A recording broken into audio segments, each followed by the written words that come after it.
Hoje iremos bater um papo sobre os procedimentos do perito e da perícia, né? Uma coisa que é muito discutido aí nas plenárias judiciais é quando se envolve o corretor de imóveis na figura de perito avaliador, né? Muitos falam, o corretor de imóveis pode ser perito, né? Essa que é a primeira questão que iremos destrinchar para que possamos entender que temos totalmente a capacidade postulatória. O que é capacidade postulatória? Poder de atuar na figura de perito e usar o título de perito. Aí tem uma questão, perito judicial e perito assistente, que iremos discorrer sobre esse assunto também. E nada mais é, o perito judicial é aquele perito nomeado pelo juiz, né, pelo Tribunal de Justiça, que é o chamado perito do juízo. E o perito assistente, que é o contratado pelas partes, que irei explicar aqui o ordenamento processual, tá? Após estudar essa parte, iremos passar para passo a passo como que se funciona você na figura de um perito judicial, corretor de imóveis, pedindo, diligenciando acerca de um apoio policial para você adentrar um imóvel que não deixa vocês entrar, você está cumprindo uma ordem judicial. Eu vou mostrar os poderes na figura de perito do juízo, que é o perito judicial, que vocês, corretores, podem estar fazendo e solicitando, tá? Pode me interromper a qualquer momento com algumas perguntas para que a gente possa também se interagir, ok? Vamos lá. Já foi passado meu currículo, o que eu trouxe aqui para vocês. Conceito de perícia. A perícia pode ser um estudo desenvolvido por um especialista ou técnico em um assunto confiado por um juiz. Olha só, para que a gente possa já entender a figura do corretor de imóveis. O corretor de imóveis, o que ele é? Nada mais que ele é um técnico de quando ele tira seu registro junto ao conselho do corretor de imóveis, ele pega aquela credencial. Naquele momento, a capacidade postulatória dele, a habilitação dele para trabalhar já está ativo. Então, no conceito de perícia, o corretor, nessa visão, já está inserido.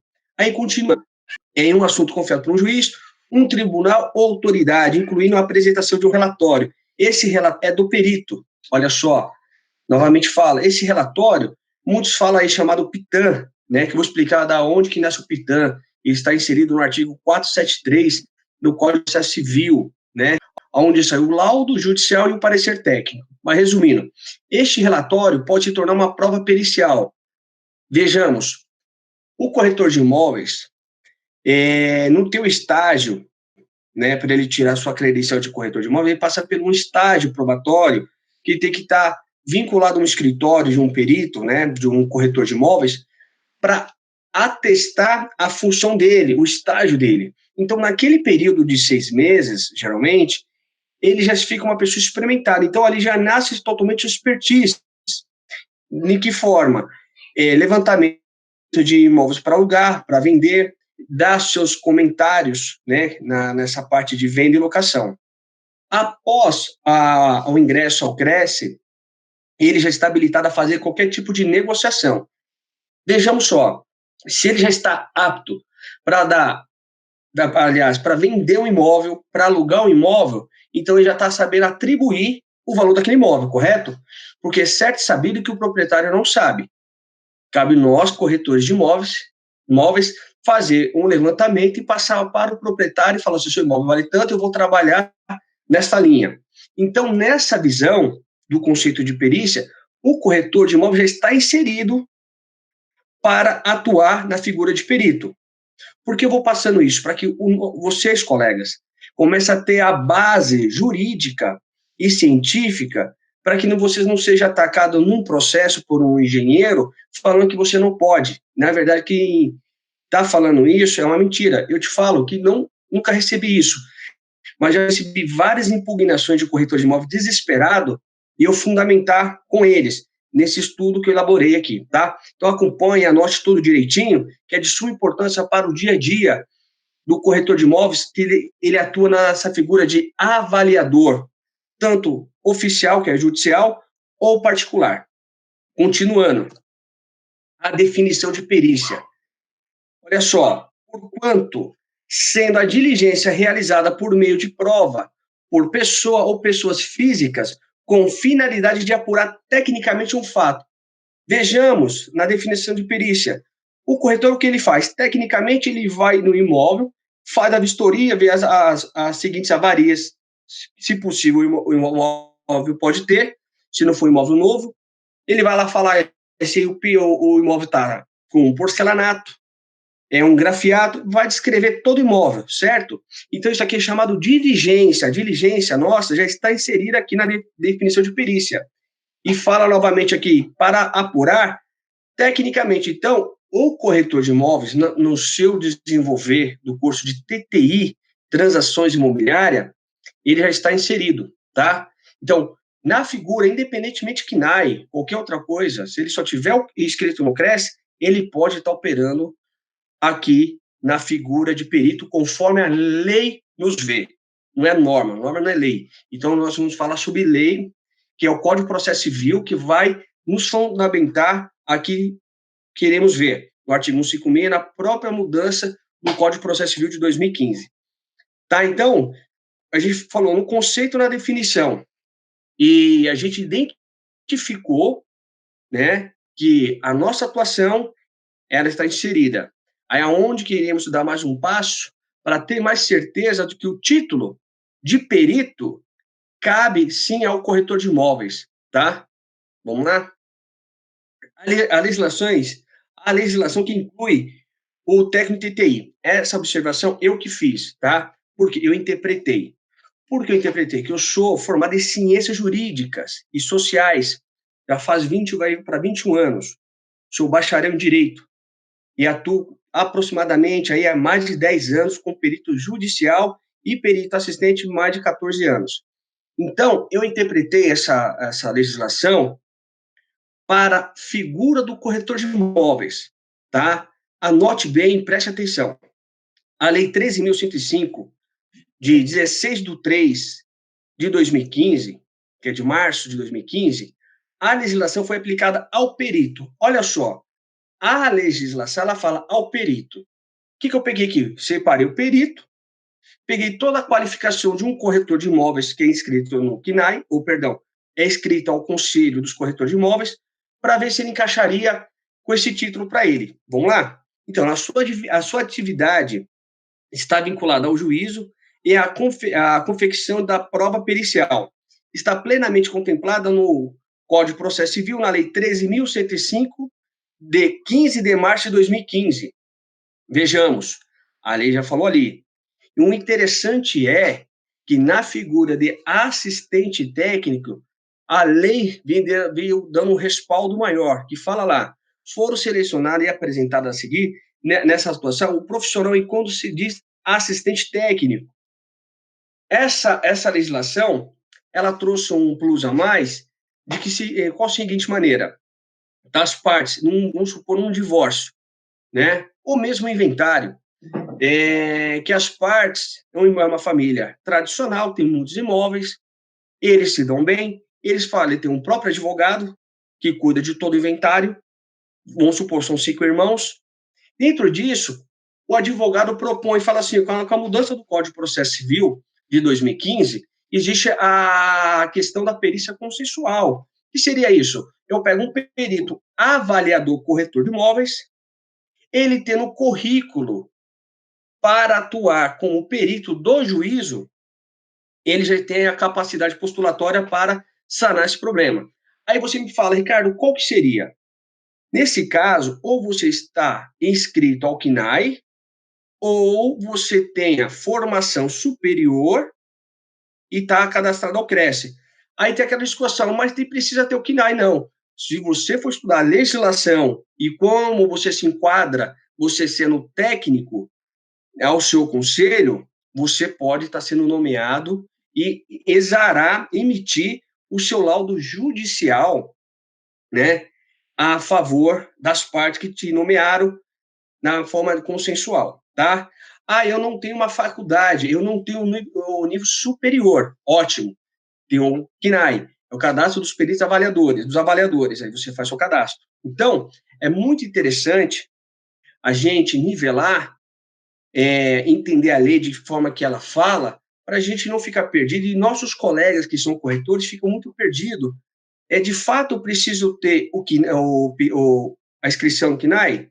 Na minha visão, técnico, de conhecedor da lei, conforme essa legislação, o artigo 156 do Código de Processo Civil, não. Sendo ele tendo um curso superior, ele tendo só o CRES, ele está pronto para atuar. Mas se for nas demandas de prefeitura tudo mais, aí tem umas normas que exigem que ele esteja cadastrado ao CNAE. Mas perante ao Tribunal de Justiça, e pelo que o Código de Processo Civil diz, e a interpretação de muitos vem dessa forma, sendo técnico e estando regularmente cadastrado ao seu conselho, está ótimo. Por que eu falo isso? Porque você pega aí um perito instrutor de veículo, que ele tá ele é técnico em enfermagem, ele vai atuar na figura de perito judicial, perito do juízo. Ele não precisa ter CNAE.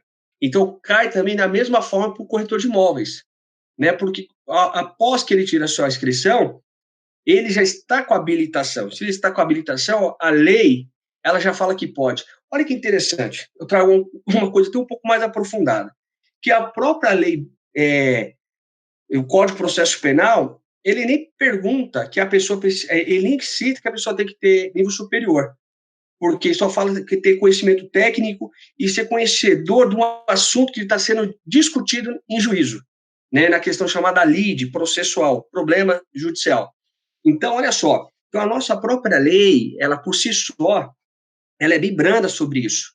Aí eu fico vendo aí grandes corretores de imóveis com 15, 20, 30 anos, por falta de informações, desculpa de WhatsApp, informações em Facebook que distorce, deixa de estar atuando, ganhando bom dinheiro com medo, né? Pensando que tem que fazer muita coisa e já tem uns tem até formação superior. Então a coisa é bem tranquila, porque o que o juiz quer do corretor de imóveis, ele usando o título de perito, ele ser técnico, trazer as informações conforme o Código de Processo Civil fala lá no artigo 473, que iremos estudar, da elaboração do laudo e parecer técnico, tá? Então, quero que vocês entendam aqui sobre essa legislação, que o corretor de imóveis, ele está capacitado a usar o título de perito, independentemente se é judicial ou assistente técnico. Se vocês quiserem colocar no teu cartão lá, perito avaliador, perito corretor de imóveis, pode pôr. Por quê? Com base nessa legislação, no artigo 156, estamos respaldados por isso, que eu até coloquei aqui, do perito corretor de imóveis. O artigo 156 diz lá, o juiz será assistido por perito. Então, vejamos só, novamente. Não é Ricardo Caire que está falando isso. O próprio artigo fala, o juiz será assistido por perito. Quando o fato depender de conhecimento técnico ou científico. Vejamos, gente, aqui embaixo, aqui, ó, parágrafo 1º. Os peritos serão nomeados entre os profissionais legalmente habilitados e os órgãos técnicos científicos devidamente inscritos nos cadastros. Olha só, aqui ele já está falando técnico ou científico. Eu costumo dizer que o corretor de imóveis, ele lança essas duas fontes, técnico e científico. O técnico na forma que ele faz a vistoria no imóvel. O científico, quando ele estuda a região. Se é uma região que teve imóveis tombados, é uma área histórica, ou uma coisa de manancial. Então, ele vai aplicar a parte científica. Então, para o corretor de imóveis, no meu entendimento, como estudioso da ciência jurídica, no artigo 156, o corretor está lá, não só no técnico, ele também está como científico. Temos esses dois atos do corretor de imóveis. E poucos sabem, poucos são divulgados, né? Eu vejo aí, referente ao conselho, engenheiros que não bater em corretor de forma técnica em laudo, citando normas frágeis. Mas olha só, quando se diz para o corretor emitir, falar, opinar sobre uma avaliação mercadológica, é o corretor. E pronto, não tem que se discutir. Opinar, para poucos que sabem, é exarar conforme o artigo 473. Você vai opinar tecnicamente. Porque eu já vi grosseiramente engenheiros falar, não, você só pode opinar. Eu falei, amigo, tu vai entender a essência do opinar. Quando você vai opinar dentro de um processo, ele tem uma forma a ser feita. É conforme o artigo 473. Minha opinião vai de forma de parecer técnico. Então, a gente tem que também saber as origens das nomenclaturas. Então, se você vai emitir um parecer técnico, que é uma opinião, ele vai numa forma de chamado PITAM, que todos conhecem aí, são corretor de imóveis, que nada mais é a base de tudo está no artigo 473.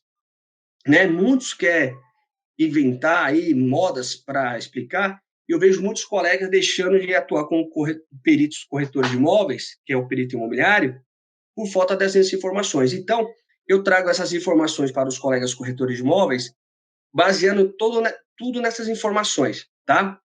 Vamos lá, continuando. Aqui nada mais é o ordenamento processual. Vejamos, eu coloquei aqui juiz, perito do juiz, Ministério Público, e coloco lá embaixo, corretor de imóveis. Descendo um pouco mais no nosso slide, está lá, lado esquerdo, de quem olha a tela. Requerente, perito, assistente, corretor de imóveis. Requerido, perito, assistente, corretor de imóveis. Olha só, dentro de um processo de avaliações, que eu vou citar algumas ações que cabe à avaliação de imóveis, que o corretor de imóveis entra. Olha só, o perito, corretor de imóveis, está lá em cima, do lado do juiz do Ministério Público. Ele vai ser o perito do juízo. Ele pode estar pela parte que requer e o que é o requerido. O que seria requerente e requerido? Vamos supor, eu tenho um salão, né? E eu tenho um inquilino. Aí ele entra com uma ação de revisão de aluguéis. O que acontece?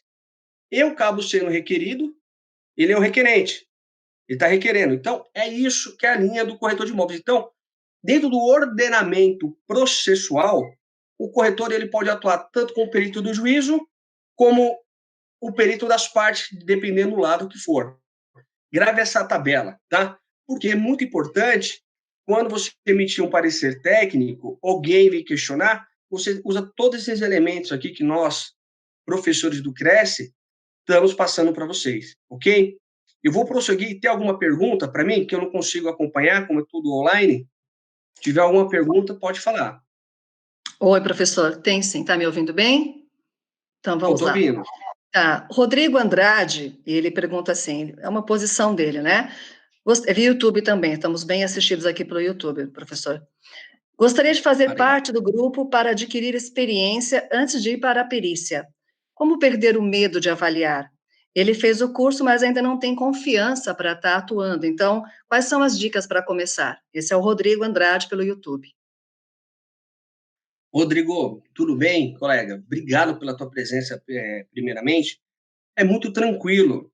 Você pode atuar aí, fazendo contato em escritório de advocacia, principalmente que trabalha com desapropriações, trabalhos na área civil, em questões de inventário, divórcios, e você colocar ali à disposição para trabalhar em alguns casos pro bono, que seria pro bono, gratuito, né?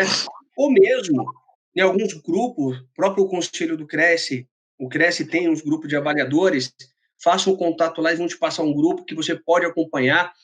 Tem muitos colegas aí fantásticos, né, que você vai aprender. Aprender é praticar, tá? Tá no meio dos colegas aí que já tá atuando, tá? Mas o conselho que eu dou, passa um e-mail lá para a presidência, eles mesmos podem te caminhar aí para um grupo de avaliadores, tá? Tem meu contato, me passa o e-mail, tá? Dependendo, a gente tiver algum trabalho, você pode estar atuando com a gente, ou a gente podendo indicar o senhor, tá bom? Obrigado pela pergunta. Tem mais pergunta? Tem sim. Tem Gabriel Almeida Lisboa, de Ariã, também pelo YouTube. É muito difícil a nomeação consensual pelo fato do juiz entender que fere o princípio da imparcialidade. Acho que aqui é uma posição do Gabriel Almeida. Olha só, boa Então, pergunta. ele diz... Não fere nada do princípio, por que não?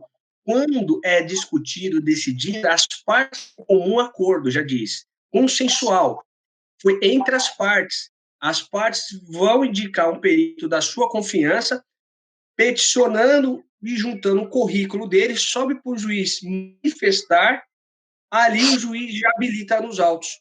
Para ferir esse princípio, era só se uma das partes não quisesse, mas sendo as partes, e o Código de Processo Civil, na sua mudança de 2015, prevê isso. Então, não fere esse princípio. Ok? Podemos seguir, professor. Assim que tiver mais uma oportunidade, eu passo para o senhor. Vamos lá. O que é perito imobiliário? O perito imobiliário é o avaliador e vistoriador de imóveis. Novamente, tem que ter o registro no seu conselho, que é o CRES, Conselho dos Corretores de Imóveis, certo? Está capacitado para atuar em juízo ao Poder Judiciário como assistente técnico, defendendo interesse de uma das partes em um processo e realizar as avaliações periciais de empresas, oferecer algum bem de garantia de hipoteca. Olha só a pergunta do, acho que salvo engano, do Rodrigo, né?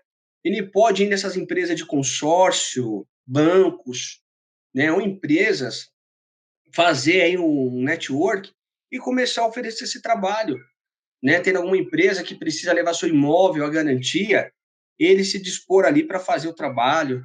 Então, é nessa linha aqui que ele pode estar indo. Financiamentos, calções, partilhas, herança, tá? Então, o perito imobiliário nada mais é que ele é avaliador e vistoriador. Olha só, avaliador e vistoriador são dois atos e tem que ser cobrado por esses dois atos, porque o avaliador ele vai avaliar o imóvel após a vistoria. Então, a vistoria tem a questão de deslocamento. Se você está dentro da cidade aqui em São Paulo, meu escritório é na Paulista, a hora ali é cara. Você vai gastar 50, 60 reais por 2, 3 horas. O que acontece? Você tem que cobrar. Depois você vai ir para o seu escritório, trabalhar em casa, você vai ter seu tempo. Então, o corretor são duas funções. Por que eu costumo frisar isso? Que a pessoa fala assim, vai lá fazer a vistoria e avaliação. Calma, primeiro você faz a vistoria, depois você faz a avaliação.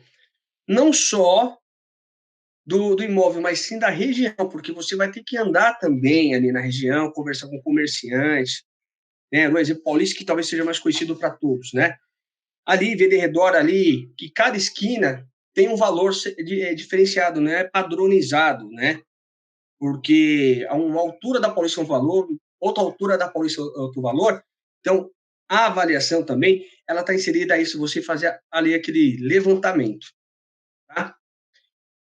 E aqui nós voltamos, continuamos falando lá, quem pode ser perito imobiliário? Novamente, corretor de imóveis ou tecnólogo em gestão imobiliária. De acordo com a legislação, ou está cursando, né, transações imobiliárias ou gestão imobiliária e também poderá realizar o curso. Então, é isso. Tá? O perito imobiliário, ele sempre tem que vir nessa figura de corretor de imóveis ou tecnólogo, tá? Porque eu bato muito sobre o corretor de imóveis, porque eu vejo, meu escritório recebe muito e-mail, recebo muita mensagem no WhatsApp de corretor desesperado que um advogado impugnou, está ameaçando que ia processá-lo, que ele não pode atuar como corretor de imóveis.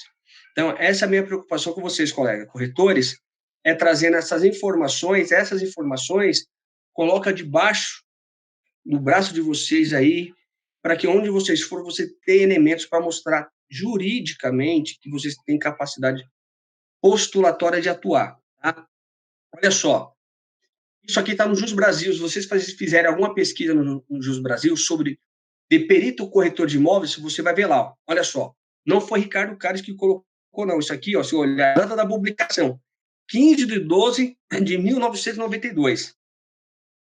Estamos aí chegando quase 30 anos sobre essa publicação. Olha lá, ela também diz lá, nomeação de perito corretor de imóveis. Vejamos, temos mais um fundamento para falar nós, colegas, sobre a nossa função de corretor de imóveis. Olha lá, olha, presta atenção nessa ementa.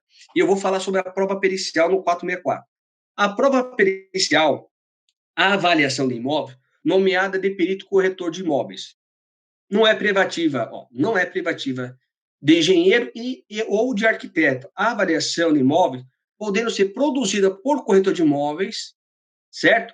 A presunção, aliás, é de que o corretor tem um melhor conhecimento do que o engenheiro para avaliar o imóvel. Então, tem vários julgados, vários estudos jurisprudências que falam sobre isso. Então, aquele que apontar um colega corretor de imóveis, junta esse material aqui, nós aqui do CRES estamos fornecendo para vocês, eu na figura de professor, para que vocês não fiquem apavorados quando receber uma intimação para receber como responder impugnações, né? Porque eu já estou falando para os peritos que atuam na esfera judicial e desesperam. E vocês que vão começar a atuar, estão com medo de atuar, estou passando aqui inúmeras informações que respaldam os senhores, as senhoras, que pode atuar tranquilamente na figura de perito, tendo a sua credencial de corretor de imóveis, tá? Então, aqui é mais um trabalho, é mais um estudo que ajudará você na vida de perito, ou judicial ou assistente técnico. Vamos lá. Aqui é o artigo 464, anote aí. Código de Processo Civil, CPC. Código de Processo Civil. Depois pesquisam lá. Olha só, nós estamos inseridos aqui novamente, o corretor de imóveis. A prova pericial consistirá em exame, vistoria ou avaliação. Poderá ser determinada de ofício ou requerimento das partes. Vejamos um outro detalhe que o corretor tem que fazer. O artigo ele fala exame, vistoria ou avaliação. Mas aqui esse artigo não quer dizer para o corretor só não, tá? São para outros técnicos, outros especialistas, engenheiro, arquiteto, médico, dentista, enfermeiro, perito de identificação de voz, que eu também sou, inúmeros profissionais, mas aqui eu trago a figura do corretor de imóveis. Para o corretor de imóveis aqui, olha só, anote isso que cabe até na contratação de vocês. Nós temos 3 atos para fazer aqui um laudo. Exame, vistoria e avaliação. O artigo fala ou avaliação, né? Vamos lá. Quando estamos fazendo uma avaliação mercadológica, nós temos que olhar o quê? Documentos. Isso chama exame. Você tem que diligenciar em prefeitura, em cartórios, tem que diligenciar em fórum para tirar certidões. Por quê? Você tem que saber como está a vida desse imóvel também antes de você exarar um relatório ali para uma venda, alguma coisa desse tipo, tá? Por quê? Isso daí vai dar um peso e você cobra também, isso é um ato. A vistoria, igual eu falei anteriormente, é você ir no imóvel em loco, ou você vai vistoriar só o imóvel. Muitos falam, vistoriei, eu fui no vizinho. Não, calma. Vejamos lá. A vistoria se diz no imóvel. A avaliação é no imóvel e avaliar a região. Entendeu? Então, vamos voltar direitinho nesse artigo, que é de suma importância para a gente que é corretor de imóveis e atua na figura de avaliadores e perito, tem que tomar muito cuidado com isso, porque o exame tem que ser cobrado, porque tem todo um trabalho de documento ser levantado, se o imóvel tem dívida na prefeitura ou afins, a vistoria no imóvel, quando eu dei um exemplo na Paulista, que o valor dos estacionamentos é caro, são caros, e a questão da avaliação, para você andar na região. Depois, hoje, a gente também usa também a questão tecnológica de informações do Google. Nem toda vez que a gente vai fazer uma pesquisa pelo Google da região, ele está atualizada com o dia de hoje. Então, é necessário, anote aí, se faz necessário, não só pesquisa via internet, mas em loco, o corretor de imóveis avaliar a região, né, se está tendo algum caso de muito assalto, ou mesmo desapropriação. Por que isso? Ele entra aqui no exame. Quando você está vendendo um imóvel para uma pessoa, aí está fazendo uma avaliação para uma venda, principalmente para uma venda, muito interessante você na prefeitura ver se está tendo vai ter algum projeto de desapropriação, se houver um projeto, até onde que esse projeto vai alcançar ali próximo à casa do seu cliente. Então, no exame, conforme o artigo 464, ele faz a gente fazer todo esse trabalho, ok? Prosseguindo. Aqui, eu trago aqui algumas áreas que o corretor de imóveis, na figura de avaliador, eu coloco o título de perito, né? Ele pode fazer o quê? As perícias em ações de desapropriações, indenizatória, demarcatória, danos morais, danos, perdas e danos, percas e danos, renovatórias de locação, uso campeão, vistoria, lucros cessantes, reintegração de posse e interdito probitório, e outros tipos de ações que vão ver mais um pouco aqui. Quais as áreas do assistente técnico? Judiciário, que nada mais é que o perito do juízo. Nós chamamos o assistente técnico na figura de perito do juiz. Nós não somos assistente técnico do juízo, né? Olha que interessante. E pouco aí a gente vê divulgar sobre isso, né? A gente vê uma briga muito grande. Perito judicial, se você for ver lá mesmo, é um assistente técnico na função de um perito do juiz. Bem simples. E as avaliações para empresas, avaliações para particulares, avaliações para a prefeitura, que tem um mercado muito grande, o Cresce. Eu já fiz alguns trabalhos. O colega do YouTube, eu esqueci o nome dele, e os demais. Então, você pode, no próprio Cresce, passar um e-mail lá para a presidência e pedir para fazer parte de um grupo de estudo, né? Que esses trabalhos são voluntários. E você aprende demais. Temos muitos colegas corretores de imóveis fantásticos. Eu gosto de participar porque eu aprendo demais com os colegas, porque muitos só vivem a parte de imóveis, então traz muito conhecimento novo para a gente. Tem perguntas? Oi, professor, temos sim. O Wellington Martins, ele contribuiu com alguma experiência, bastante pergunta aqui, mas eu vou resumir um pouquinho para que o senhor possa pontuar. Então, ele coloca que é importante, ele diz que a informação de que o profissional deve ter, no mínimo, 3 anos de credenciamento efetivo e não pode ter nenhum processo administrativo para poder ser chamado para participar como perito. Isso se encaixa desta forma ou não? Olha só, é fato e notório que ele não pode ter nenhum problema, né? Ele tem que estar ileso perante. Mas é a sua experiência, né, de quando você começa a fazer as avaliações. Vejam bem, eu estou trazendo a lei para você, a legislação, né? Porque o artigo 156 do Código de Processo Civil diz lá que o juiz será assistido por perito, né, quando a prova do fato depender de conhecimento técnico ou científico. Então, ali, no fato que eu consigo demonstrar tecnicamente, né, eu já estou escrito no meu registro, no meu conselho, eu estou habilitado. Tá? Então, o conselho, ele fala sobre isso, mas se você for estudar o próprio Código de Processo Civil, ele te dá autonomia para você atuar, é só com o seu número de registro. Por que eu falo isso? Só findando. Eu tenho N colegas que não têm o CNAE e já atua há mais de 25 anos como perito do juízo, né? Então, dá uma estudada nesse material no Código de Processo Civil, onde você pode estar atuando, tá?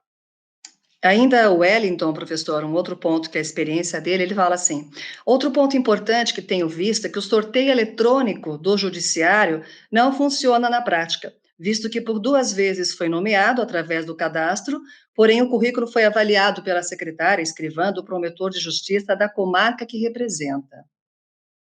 Então, Olha acho que ele falou só, que não tinham seguido olha só, é assim, funciona assim, funciona muito bem. Mas como que acontece? O título já chama perito do juízo, porque de quando você faz um trabalho para aquele juízo, para aquela comarca, para aquela vara, aquele juiz não vai querer deixar você de fora, porque já tem confiança, você já está experimentado pela justiça. Então, o trabalho é um pouco árduo, de fato, entrar, mas funciona assim, tá?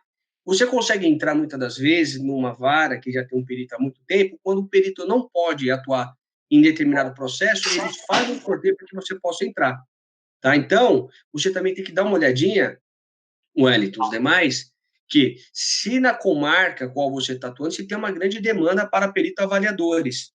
Senão, você tem que ir em comarcas de outra cidade e fazer o cadastro e pedir nomeações, tá? Perfeito. Ainda só o Wellington, concluindo uma contribuição dele também, acho que o senhor reforçou isso, ele fala que o engenheiro é, sim, qualificado para avaliar imóveis no âmbito estrutural, né? E não no valor de mercado, pois não atuam efetivamente na função. Foi o que o senhor comentou, acredito, né? Exatamente, é bem simples, né? Não tem muito que ficar com, com justificativa. Conseguir experiência em avaliações mercadológicas é o corretor. E o engenheiro ele tem lá suas atribuições, é ele lá, né, separado. Então, o nosso corretor de imóveis, no que diz a avaliação mercadológica, somos nós e nós podemos atuar tranquilamente em todo esse acervo que eu já passei e coisas mais que você buscar vai respaldar o corretor de imóveis trabalhar, tá? No que diz a avaliações mercadológicas, ok? Perfeito. E o Wellington, acho que no final também, né, professor? Depois o senhor pode deixar o seu e-mail, contato e tira mais dúvidas diretamente com o senhor, né? Ah, claro, com certeza. Então, tá bom. Obrigada ao Wellington aqui. Também tem a Dalber Gonçalves. Posso continuar a pergunta, professor? Por favor, Ah, claro. Dalbert Gonçalves, via YouTube. Aí eu achei sobre as nomenclaturas que o senhor comentou, ele pergunta: a nomenclatura do corretor que atuará para as partes não seria assistente técnico e perito apenas quando nomeado pelo juízo? Olha só, aí que está a dificuldade. Vejam bem, não sei se ele conseguiu pegar nossa palestra, ele vai, se não, pega no início. Volta no artigo 156 do Código de Processo Civil. No artigo 156 do Código de Processo Civil, lá, o juiz será assistido e também as partes também será assistida por perito. Fala, se você pegar a legislação 13.000, que nós estudamos agora também, ela fala do perito, ela não fala do perito judicial nem do assistente técnico. A questão da nomenclatura, você vai colocar sobre você no momento da sua atuação. Se você for atuar, se for nomeado pelo juiz, naquele momento, o perito judicial. Se você for contratado pelas partes, sua atuação será como assistente técnico. Mas você não está nem de um lado nem de outro. Para o seu currículo, você coloca perito imobiliário, ok? Que pode estar atuando tranquilamente. Consegui responder a pergunta dele? Sim, então, da Albert Gonçalves, e de qualquer maneira, professor, depois, aliás, todos os nossos participantes, a sua palestra será editada e será mantida na tv.crescisp.gov.br para consulta, tá bom? Ótimo, legal. Vou fazer mais uma, depois o senhor segue com as suas apresentações, então, para que, de repente, a pergunta possa até estar nos slides seguintes, né? Joca Matos, quando fiz este cadastro, optei por alguns tribunais, mas gostaria de alterar e incluir todos. Tentei acessar meu cadastro e consigo editar várias coisas, menos a escolha dos tribunais. Tem algum caminho que ele pode fazer, doutor, para poder fazer essa alteração? Sim, claro. É bem tranquilo. Quando você entra lá no cadastro dos auxiliares da Justiça, ou no mesmo TJ, tem lá um suporte aos peritos, tá? Tem um telefone que você vai ligar lá, eles fazem um atendimento remotamente, você acessa seu computador, eles te ajudam a mexer nisso. É comum acontecer esse travamento não só na alteração de comarcas, endereço, mas sim quando você vai inserir algum currículo, algum certificado que você acabou fazendo um curso a mais, eles travam. Aí, para você ligar lá no contato que tem do Tribunal do Estado de vocês, ou aqui do Estado de São Paulo, que eles vão te auxiliar tranquilamente. Mais Ok. perguntas? Podemos seguir, professor, depois eu pergunto outras, tá bom? Ótimo, vamos lá. Então, aqui, novamente, dando continuidade ao raciocínio, quais as áreas de atuação? Avaliações para patrimônios, avaliações para bens de penhora, avaliações para bancos, tá? Então, é um mercado que pouco sabe de explorar, porque bancos, né, Santander, Banco Itaú, Bradesco, tem aquelas linhas de crédito para imóveis, né? Então, o corretor de imóveis, ele pode visitar esses bancos e fazer um cadastro para fazer essas perícias, como se diz, avaliações mercadológicas. Gente, fica bem claro. Ah, mas se tiver parte estrutural, aí já vai cabe ao engenheiro. Então, é uma coisa bem simplória. Quando o banco tiver só a parte da avaliação, você vai entrar.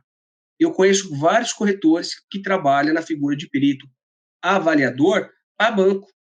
Tá? Então, tem um mercado muito grande que vocês podem explorar assim que passar essa pandemia e procurar um gerente e ver qual a agência que faz o cadastro desses peritos. Ok? Então, vamos continuando aqui. Uma das perguntas que me mandam demais e-mail, né, que as pessoas ligam para ele, escritório de advocacia, liga para o corretor, preciso fazer um laudo para impugnar um laudo de um perito da Caixa Econômica. Eles me perguntam, Ricardo, pode? Eu falo, claro que pode. Por que pode? Porque você vai falar sobre a parte de que vai vistorar o imóvel, depois você vai dar um laudo, um parecer técnico para falar sobre o valor daquele imóvel. Então, nós temos capacidade postulatória, estamos habilitados a fazer esse tipo de revisão sobre laudos da Caixa. E dependendo se o seu laudo, né, seu parecer técnico, e todo mundo fala, né, sua opinião, é isso, tá? Então, eu vejo que as pessoas falam, você fala parecer técnico, não, aí a pessoa bate assim no peito. Não, o corretor só pode opinar. Mas, amigos, vai estudar a origem desse opinar, a forma que você tem que opinar, né, oral, é no papel. Quando você tem que passar essa informação para o papel, ela tem que ser uma forma técnica, ela tem que seguir os princípios do artigo 473. O objeto que foi vistoriado, a localização, referência. Então, essa opinião é técnica. Se ela passa a ser técnica, ela tem validade para dirimir uma questão processual ou mesmo extrajudicial, ela passa a ser um parecer técnico. Essa opinião, que as pessoas discutem muito, mas a opinião que o corretor pode só dar? Não, essa opinião é técnica. Quando ela tem que ser passada para o papel, ela tem que seguir o artigo 473 para fazer esse relatório, ok? Que tem força de parecer técnico. Continuando aqui. Eu acho que nós já acabamos nosso trabalho. Como foi online, eu acabei dando uma adiantada que a gente não sabia como ia funcionar a questão da internet e tudo mais, deu uma resumida, tá? Quem que tiver dúvida aí para fazer perguntas, pode ficar à vontade que a gente está aqui à disposição. Não, é excelente, professor. Nós temos várias perguntas, sim, então eu vou continuar. Agradecer Ótimo. a todos que estão participando aqui pelo YouTube, mandando as perguntas. E aí a palestra continua, porque cada pergunta é um desenvolver de uma outra explicação que Do gera uma outra estudo aqui. palestra, quase, né? Isso é muito bom. Exatamente. Isso é muito bom. Joca Matos, eu já perguntei da escolha do tribunal, você falou para ele fazer alteração do tribunal. Aldo Bocater Sobrinho, boa noite. Para fins de perícia judicial, se pode utilizar a nova forma digitalizada prevista no e-mail do Cresce? Não sei se o senhor sabe qual é a pontuação que ele coloca aqui, o Aldo comentou. Para fins de perícia judicial, se pode utilizar a nova forma digitalizada. Não sei se ele está se referindo, talvez, aos Se contratos. tiver, se tiver no Cresce, Independente de pode. ser. Se tiver na nossa plataforma, tá. Eu não sei qual que é. Eu sou perito do juízo há muito tempo, tá?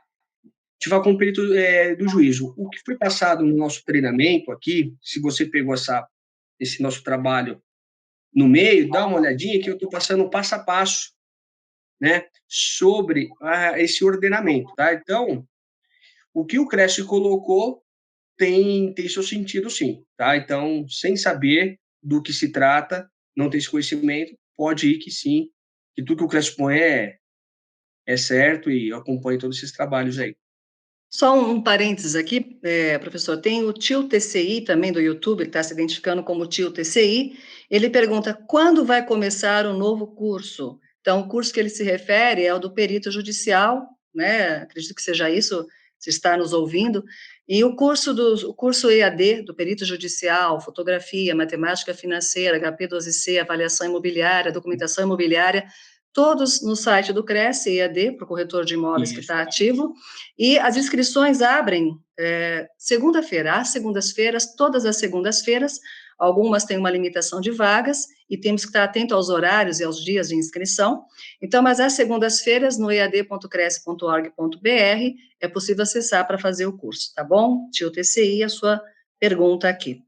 Então, do Aldo também, se ainda ficou alguma dúvida, encaminha o e-mail, Aldo, para presidência@crescsp.gov.br para mais informações, uma vez que você citou aqui a forma digitalizada prevista no e-mail do Cresce, que você comentou. Para ter mais informações, né, doutor, e até tirar dúvidas. João Exatamente. Terra. Agora a pergunta do João Terra. Trabalho Oba. como perito assistente em áreas rurais e industriais, porém faço minhas divulgações como perito judicial. Estou infringindo alguma lei nesse termo na divulgação? Vejamos só. Para ele ter esse título, né, usar o título de perito judicial, ele tem que estar já foi experimentado pela justiça e está cadastrado no Tribunal de Justiça, tá? E ele tem que ter alguns cursos que comprovam que ele tem a capacidade para tal. Se ele nunca fez cadastro, ele nunca atuou para perito, para nenhum juiz, ele não pode estar usando esse título.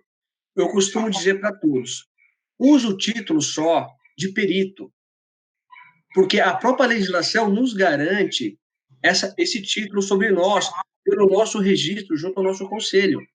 O perito judicial é quando é nomeado. O perito assistente é quando é contratado. Então, usa a nomenclatura só de perito. Ah, você está em algum evento, numa reunião, num network? Ah, o que o senhor faz? Eu sou perito, sou corretor de imóveis, faço avaliações mercadológicas. Olha que legal, que bonito. Então, porque quando você sabe passar o que você sabe fazer, as pessoas têm mais credibilidade. Você pega um advogado que entenda sobre isso, e fala assim, o senhor é perito judicial, mas o senhor não é perito judicial só quando o senhor está atuando para o juiz? Ah, então.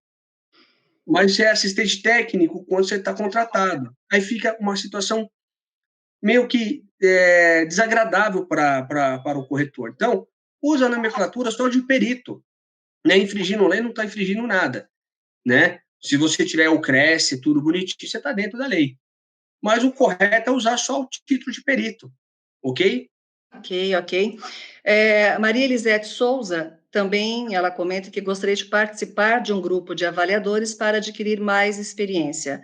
É aquela colocação que o senhor colocou dos Isso, grupos de trabalho voluntários do Cresce, né?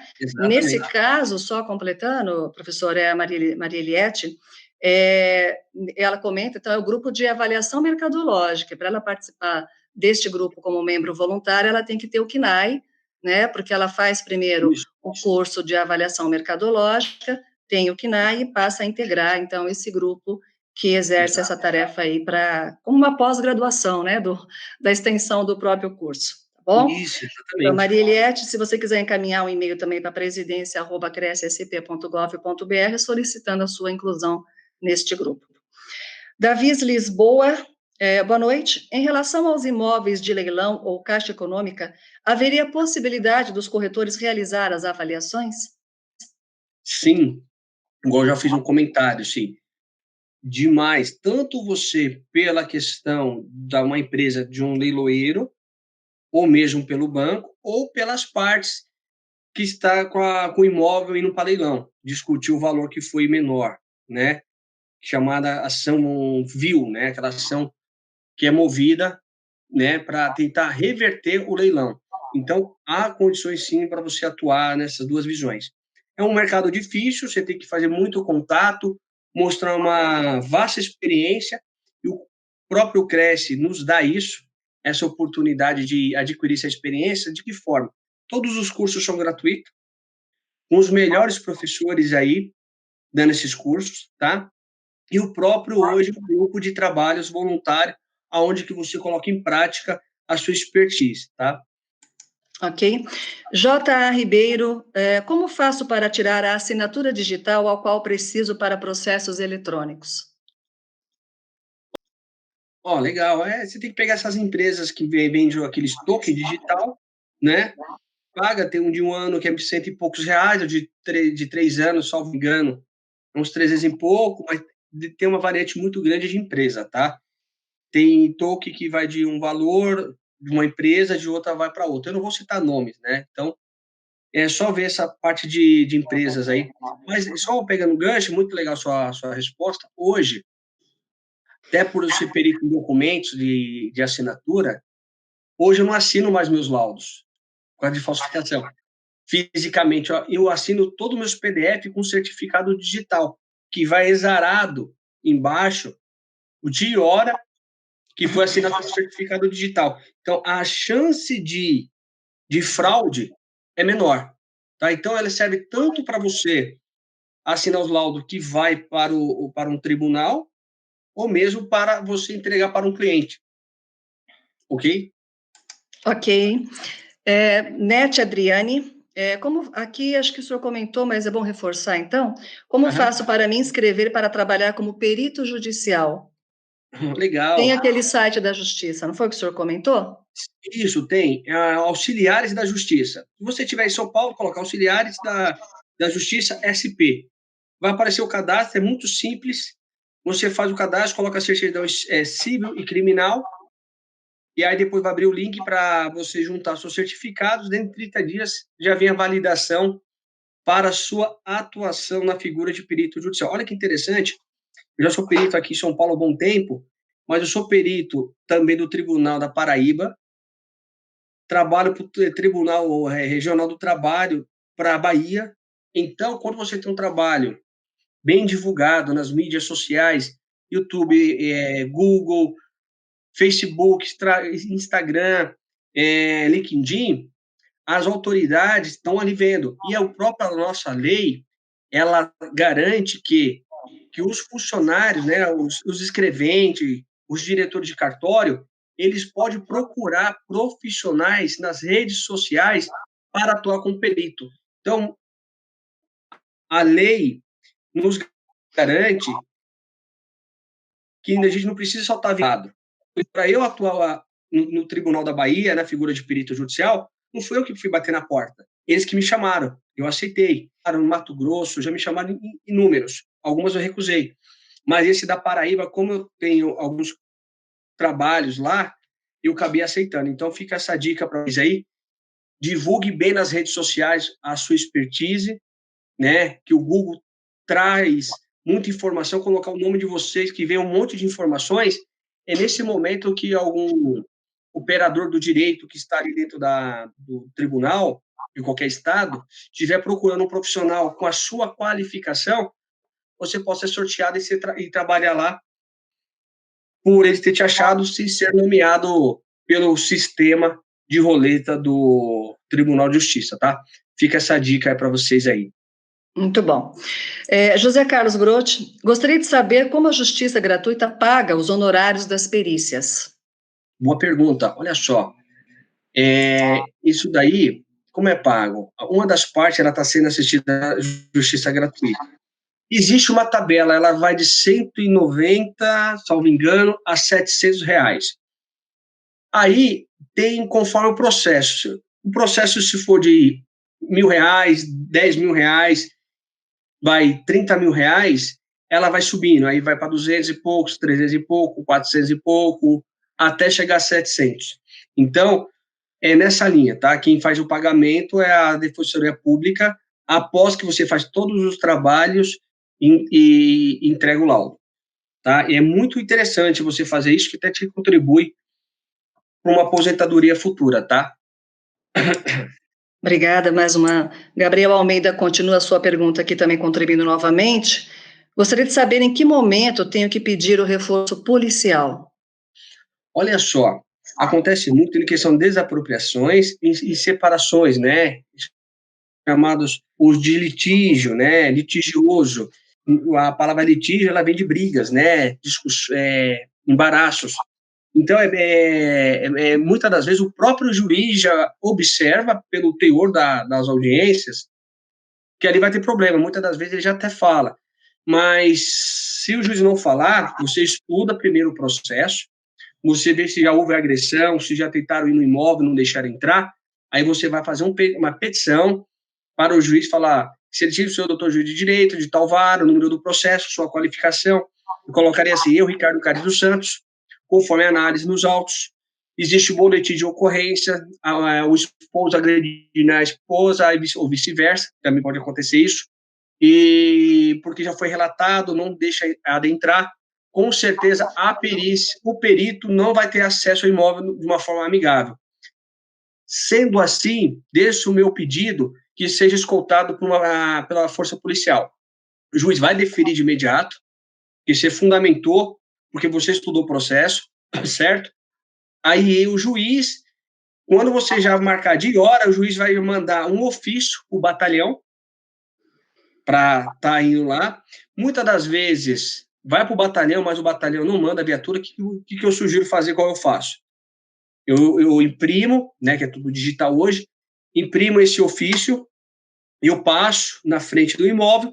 Se não tiver nenhuma viatura, eu paro um quarteirão atrás, ligo o 90, falo, ó, aqui é perito tal, tal, tal, estou diligenciando, estou cumprindo uma ordem judicial, sou perito tal, e o batalhão tal foi designado. Eles mesmos vão mandar o batalhão, o comandante vai de imediato mandar uma viatura em menos de 5 minutos, tá? Então, tem casos que eu chego e já tem a viatura, tem casos que eu chego e não tem viatura. E quando não tiver esse procedimento, igual expliquei aos colegas aí. Ok? Ok. Só reforçando aqui, professora, a Silvana Ribeiro também, ela pergunta mais uma vez, Silvana respondendo aqui, professor, sobre os cursos do CRES, que são gratuitos, e começam às segundas-feiras. Então, Silvana, entra no ead.cres.org.br para localizar o conteúdo programático, a carga horária, e aí você fazer a sua inscrição para o curso de perito judicial. Um pouco mais também, nós tínhamos a pergunta do Djalma sobre os valores que foram sobre os honorários que o senhor respondeu agora há pouco da pergunta do José Carlos Grotti. É isso mesmo, né? Legal. Perfeito. Aí nós temos aqui a última pergunta, Marcela. Professor, é comum ver nos processos avaliação de imóveis por oficiais de justiça. O correto não seria nomear um perito, pois a parte não estaria sendo lesada? Olha só, bem interessante sua pergunta. E a lei vê que o oficial de justiça ele pode avaliar. Aí é onde eu volto a falar da interpretação da lei, né, que muitos têm medo de querer atuar. Se uma pessoa tem capacidade postulatória, a lei vê que ele pode fazer como um oficial de justiça, imagina um corretor de imóveis que ele é técnico, reconhecido pelo seu conselho de classe, ele não pode. Então, interpretando a lei, você vai ver que você pode muito mais na figura de corretor de imóveis. Mas, findando a sua pergunta, olha só, é aceito, mas ele é frágil. Por quê? Quando tem o chamado assistente técnico, ele vai fazer um trabalho bem mais aprofundado, porque ele é estudado para tal. Ele derruba o laudo de um oficial de justiça, que em meu gabinete aqui já derrubou vários. É comum a gente derrubar. Por quê? Que nós vamos adentrar, vamos estudar a matéria, né? Aquela parte científica, que cabe só nós corretores sentar, tomar aquele café, ficar estudando a região, o que aquela região evoluiu de 5 anos para cá, o que ela tem para evoluir de 5 anos para frente. Isso são chamados projetos, que é tramitado na prefeitura, que eu mencionei no artigo 464 do Código de Processo Civil, que está no exame. Quando você faz um bom exame, você tem um bom resultado. Igual eu costumo falar ao médico, o médico não faz um bom exame, leva o seu paciente a óbito. Então, o corretor de imóvel é a mesma coisa. Quando se faz um bom trabalho, e faz todos esses trâmites que tem passado para vocês. Ok? Muito bom, né? Então, a gente tem que agradecer aí as centenas de internautas que estiveram nos acompanhando, professor, e as perguntas muito produtivas, né? Porque incrementam todo o seu conhecimento para que cada um possa buscar ainda mais as informações, ressaltando que depois nós estaremos com a mesma palestra editada na TV Cresce, tv.crescisp.gov.br, e que foi um momento muito produtivo. Não sei se o senhor tem alguma consideração final para fazer para todos que estão ouvindo aí, para que tenham firme essa profissão na corretagem, na perícia, na avaliação mercadológica? Exatamente. Hoje, já vai fazer 4 anos que eu vim trazer esse trabalho ao Cresce. Quem acompanha o caso do Michel Temer, em 2017, que a Globo tentou desmoralizar falando com o corretor de imóveis, fez a perícia. Na verdade, o corretor de imóveis ele pode fazer muito mais, porque a profissão de corretor de imóveis te dá condições de você estudar bastante. Hoje eu tenho 10 especialidades. Né? Então, hoje eu venho fazendo um trabalho, principalmente depois que aconteceu esse caso, e o nosso presidente Viana me deu essa oportunidade de ser palestrante, eu venho trazendo as informações como cientista das leis, mostrar que o corretor de imóveis pode muito mais do que as pessoas falam. As pessoas falam sem conhecimento nenhum. Então, hoje eu venho falar para vocês, corretor de imóveis, vocês podem muito mais. A justiça quer muito vocês, falta corretores de imóveis. Cabe o corretor de imóveis quer atuar como perito, ele tem que se capacitar para tal. Tá? Então, cada vez que o seu currículo estiver melhor que o outro, você será o primeiro a ser chamado. Então, essa é a dica que eu dou. O meu site é www.ricardocairespirito.com.br. Tem inúmeros os casos. Eu estou no caso do menino Bernardo, MC da Leste, que eu faço local de crime também. E tá meu e-mail lá, o que precisar, está à disposição, o pessoal de Portugal, o pessoal tudo no aí. O que precisar, estou à disposição. E é isso. Fico lisonjeado com todos aí, agradeço a vocês, o Cresce, ter disponibilizado para eu estar apresentando meus trabalhos, e todos que dispuseram aí ficar esse tempo aqui com a gente aqui, foi rico para mim também, que eu aprendo muito com vocês quando eu estou ministrando. Então, para mim é muito prazeroso estar aí essa noite com vocês e agradeço aí imensamente, que Deus venha abençoar a cada um de vocês.